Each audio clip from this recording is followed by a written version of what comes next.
Good day, and welcome to Arrested for Sedition. My name is Yuri Richardson. I have been studying the life and character of Yahshua HaMashiach, aka Jesus the Messiah, for 33 years. And I have learned over these years precious lessons that I hope to communicate to you through the power of His Holy Spirit, that you, as well as myself, may be encouraged to practice the principles of truth taught in His life and in His teachings and in His example that He's left for us to follow. So journey with me as we look at these scenes of Yeshua's life, the last 24 hours of His life, that we would be encouraged and strengthened in the way of righteousness as we see the final scenes of this world closing in upon us. It is our hope that in studying His life, we would receive the mind of Christ, and that we will practice the teachings of Yeshua, and that we will be one with Him and have victory over the world as He has promised us. Thank you in advance for tuning in to this channel, and it is my hope and prayer that you will be encouraged in the way of righteousness. Thank you. This presentation is an overview of the final 24 hours of the earthly life of Yeshua, aka Jesus Christ, the only begotten Son of God. This study is the basis for a series of presentations on His life and what practical significance and application it has for us here in the end of time. All listed Bible verses are in white, and the ones to be emphasized in green, with the words of Yeshua in red.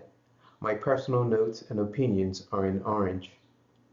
We begin this study, and I've entitled it The Hour and the Power of Darkness.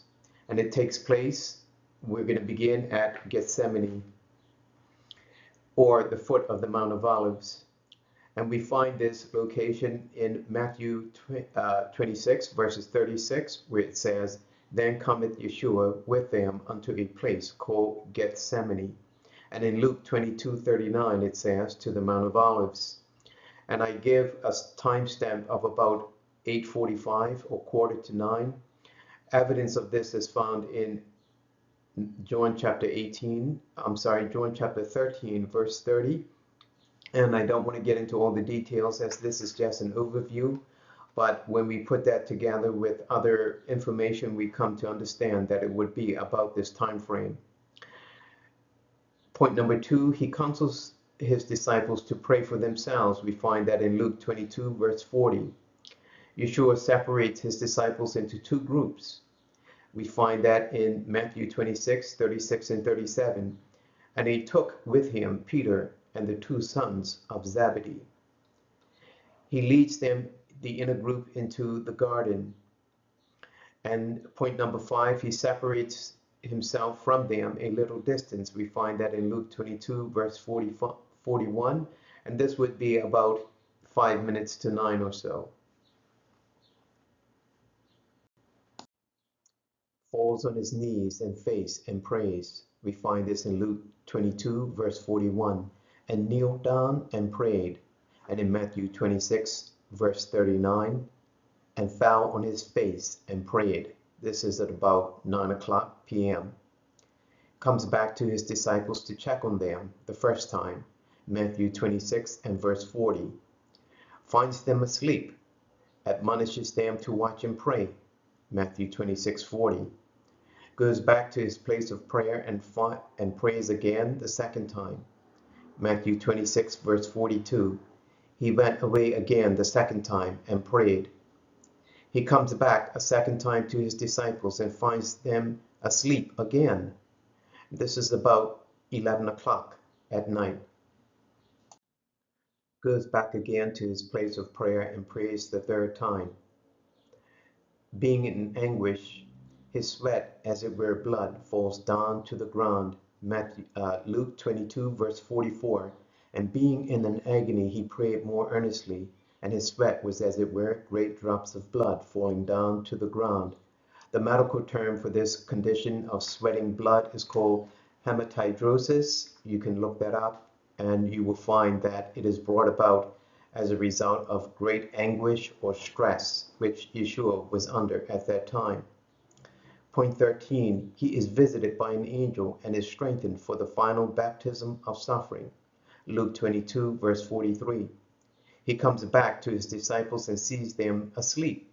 He says to sleep on and take rest. This is found in Matthew 26 and verse 45. And we're at about 10 minutes to 12 at night at this time. Soon after, he hears the multitude in search of him, and he says to his disciples in Mark 14, verse 41, the hour is come, behold, the Son of Man is betrayed into the hand of sinners. Rise up, let us go. Lo, he that betrayeth me is at hand.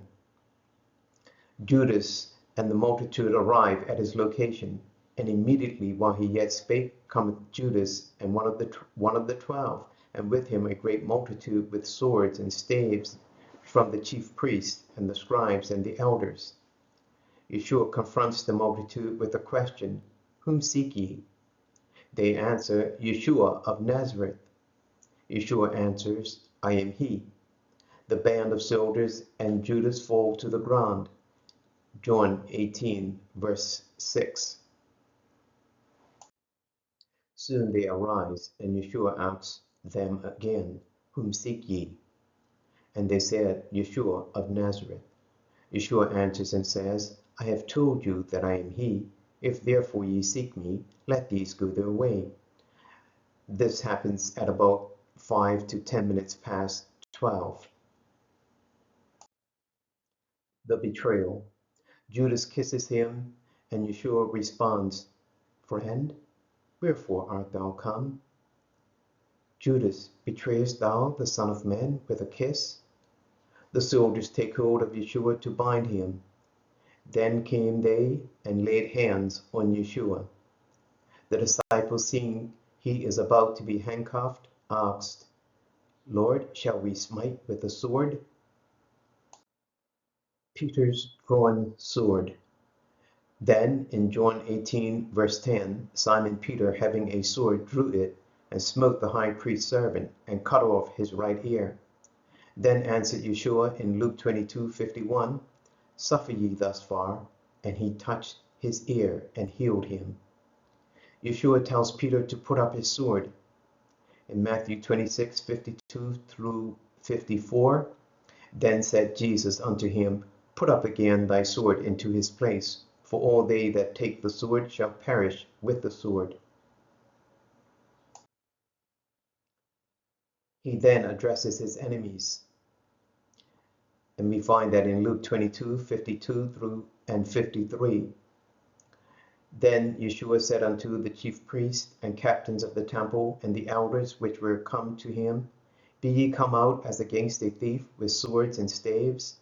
When I was daily with you in the temple, ye stretched forth no hands against me, but this is your hour and the power of darkness.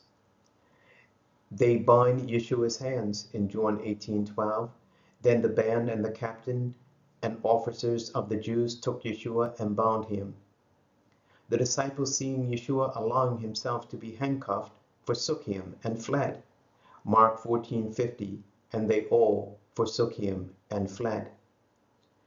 Messiah is taken to Annas first. We find this in John 18, verse 13, and they led him away to Annas first. Then taken to the palace of Caiaphas, and they that laid hold on Jesus led him away to Caiaphas the high priest. Matthew 26, verse 57. Yahshua leaves Annas at approximately 1:15 a.m. and he arrives at Caiaphas's palace at about 1:30. Brought before the Sanhedrin at night. We find this in Matthew 26, verse 57. And then in point number 35, Yahshua is taken to prison to be held until daybreak. This is from approximately 4:45 to 5:45 in the morning. We find that Yahshua was taken from prison in the prophecy of Isaiah in Isaiah 53 and verse 8. Point 36, he is brought again before the Sanhedrin at dawn at the full session of the judges and rulers and the people. In Mark 15 verse 1, and straightway in the morning, and in Luke 22 verse 66 it says, and as soon as it was day, the elders of the people and the chief priests and scribes came together and led him into their council. Yahshua is condemned to death by the full session of the Sanhedrin. In Matthew 27 and verse 1 it says, and when the morning was come, all the chief priests and the elders and the people took counsel together against Yahshua to put him to death. The confession and death of Judas.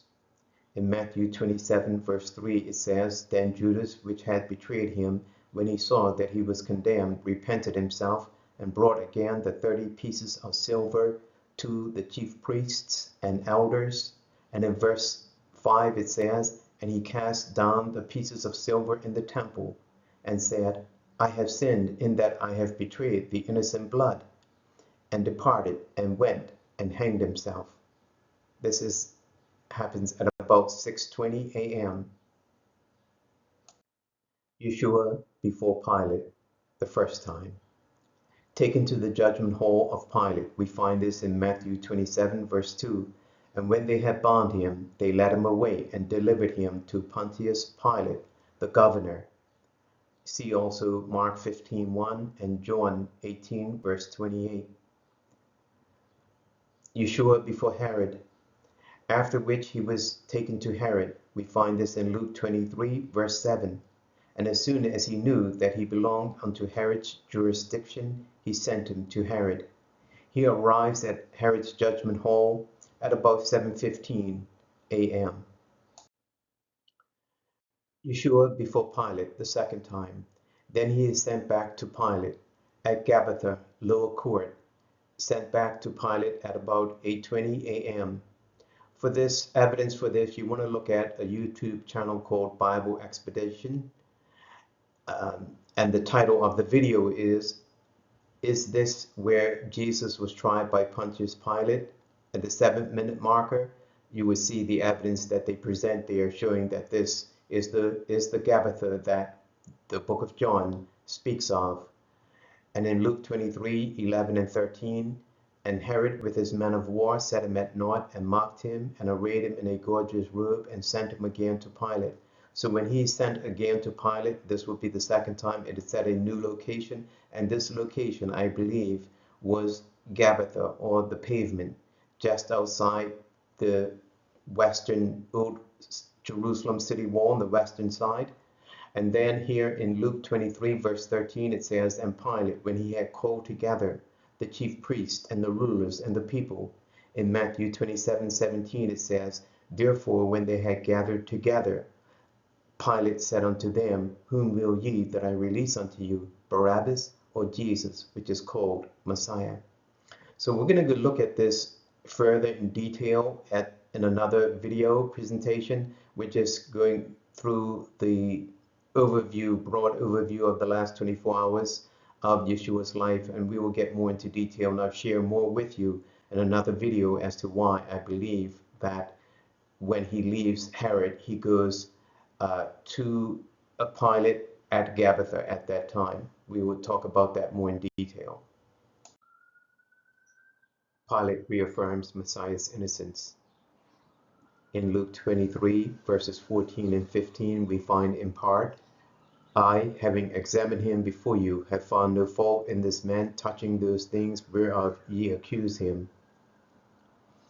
Pilate decides to scourge Yahshua, and this would be the first scourging, the first of two scourgings actually.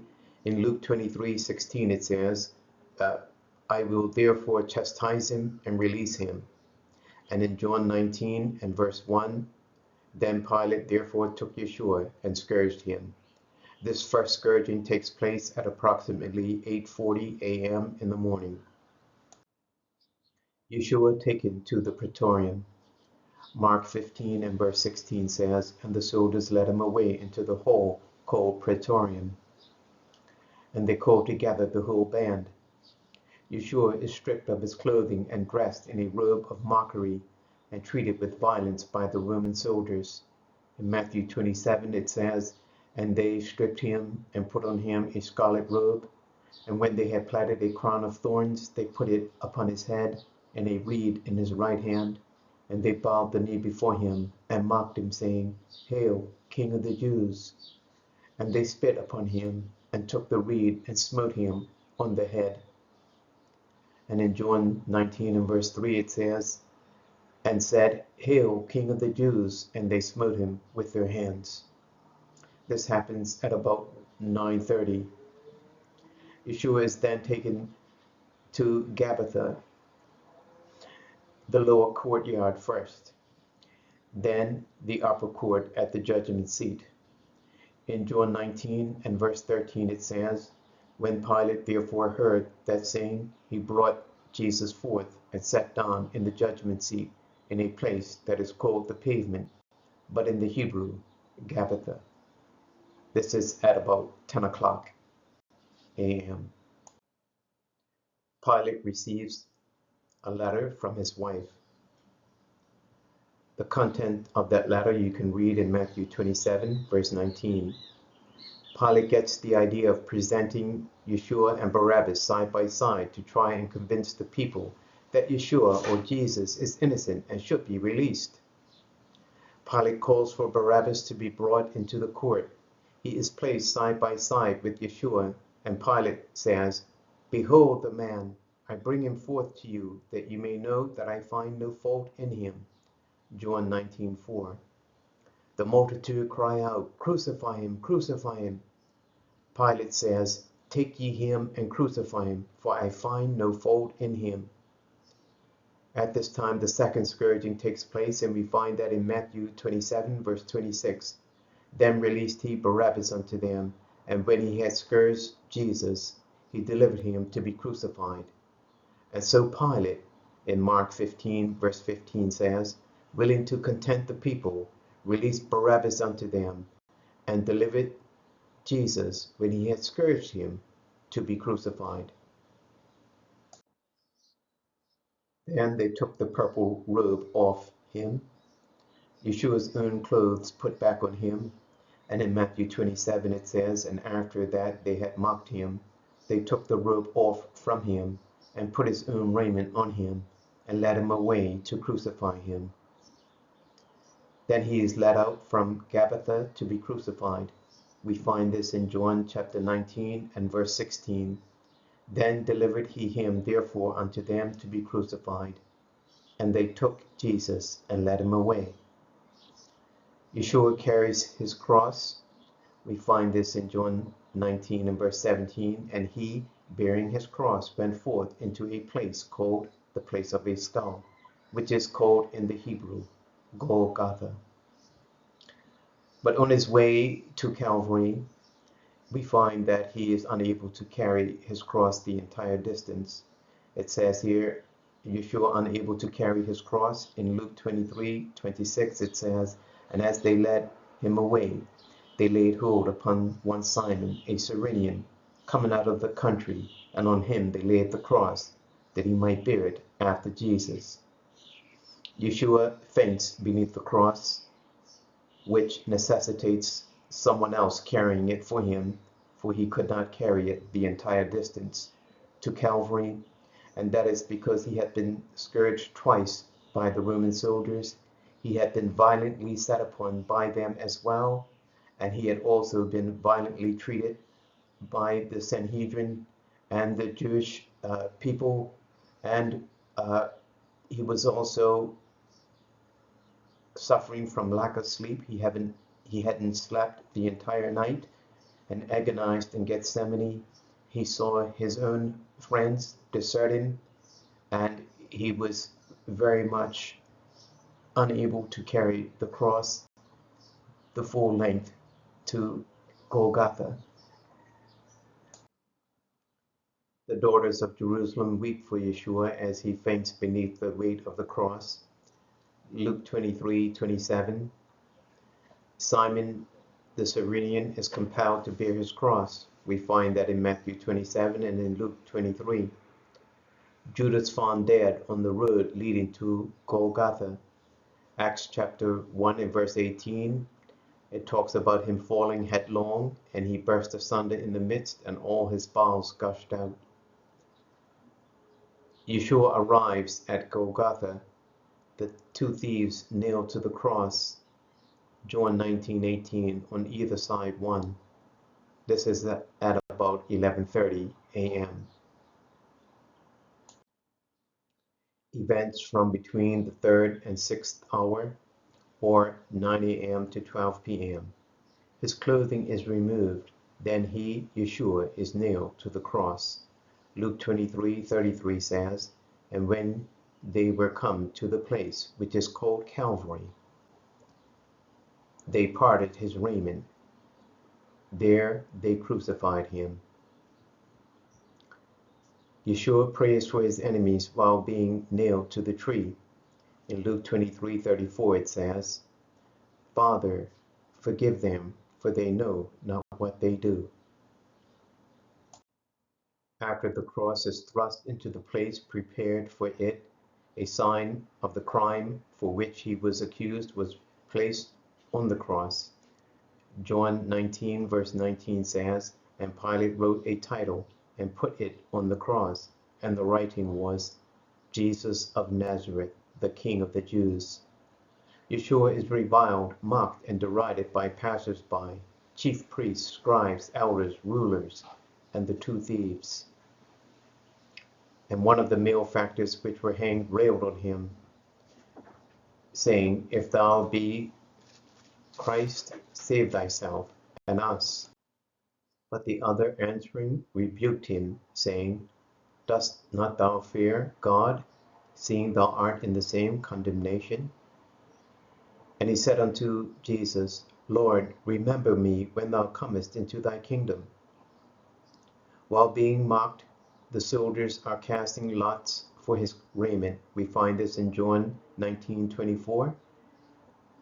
The soldiers hear the request of the thief and pause their quarrels for his vesture to listen to Yeshua's response. And that response is given in Luke 23:43. "Verily I say unto thee today, shalt thou be with me in paradise." Yeshua died at the time of the evening sacrifice, about 3 p.m. or the 9th hour. We find this in Matthew 27:46. "And about the 9th hour Yeshua cried with a loud voice, saying, my God, why hast thou forsaken me?" And then he adds these words in John 19:30, "It is finished. Father, into thy hands I commend my spirit," according to Luke 23 verse 46. Then there was an earthquake. This is recorded in Matthew 27 verse 51. Then he is buried in Joseph's new tomb. This is recorded in Matthew 27 verses 59 and verse 60. Now the time of Yeshua's burial would have been about 6:30 in the evening, or any time between 5:37 and 6:58 p.m. in March, or before 6:58 and 7:08 p.m. in April, at least to the first half of the month of April. And this would have been a time of the Passover according to the Jewish time reckoning, and this is the time frames that we find that the sun would have set at that time in Israel. We hope that this overview was a blessing to you, and we hope that you would join us again soon as we continue to look more deeply at the significance of all these events in the final 24 hours of Yeshua's life. And we would make the applications to our personal life today, practical applications, and what does it mean for us here in the end of time. Thank you once again for joining us, and have a pleasant day.